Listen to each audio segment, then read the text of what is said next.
যুক্তরাষ্ট্রের অভিবাসন নীতি পরিবর্তনের দাবি জানিয়েছেন দেশটির ভাইস প্রেসিডেন্ট জেডি ভ্যান্স। তিনি বলেছেন, গ্রিন কার্ড থাকলে কারো অনির্দিষ্টকালের জন্য আমেরিকায় থাকার অধিকার নেই। এর আগে president Donald Trump gold card চালুর চিন্তার কথা জানিয়েছিলেন। ফক্স নিউজকে দেওয়া সাক্ষাৎকারে ভাইস প্রেসিডেন্ট বলেন, একজন গ্রিন কার্ডধারী অনির্দিষ্টকালের জন্য যুক্তরাষ্ট্রে থাকতে পারে না।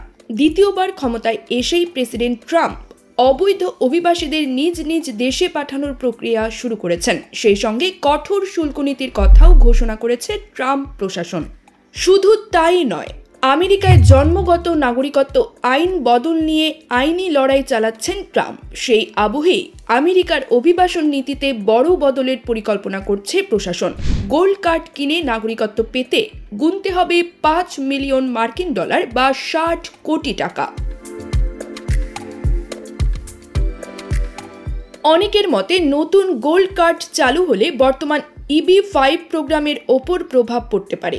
EB-5 প্রোগ্রামের মাধ্যমে অভিবাসী বিনিয়োগকারীরা আমেরিকায় গ্রিন কার্ড পেয়ে থাকেন। নতুন গোল্ড কার্ড চালু হলে EB-5 প্রোগ্রাম আর থাকবে না বলে ধারণা করা হচ্ছে। News desk, TGD world.